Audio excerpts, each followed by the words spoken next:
Ayan, good morning po. Ayan, kumusta na po ang lahat natin dyan? Ayan, kumusta po ang ating New Year?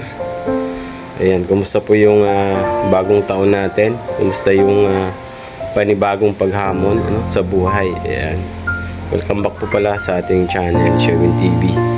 So, ayan, tayo po ngayon, medyo masama po yung pakaramdam.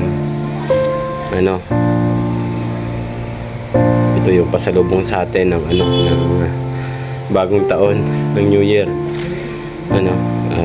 Medyo kailangan natin magpagaling, kailangan natin bumalik sa doktor para lunasan yung ating hirap na nararamdaman.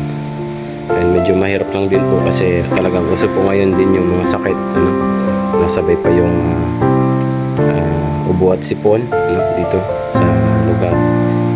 Pati nga po yung aking anak ay meron ding sakit. Ayan, anak ko ngayon may sakit pa din mula kahapon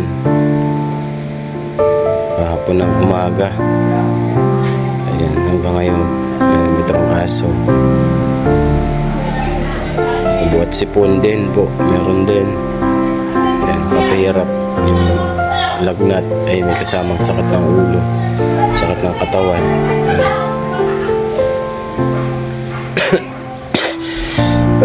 So tayo po mag-iingat po tayo, mag-iingat tayo kasi nga meron na namang kumakalat na sakit, or siguro sa panahon din, sa panahon kaya nauuso po yung sakit ngayon, lagnat, ubo, sipon, yung viral flu virus na kumakalat po ngayon.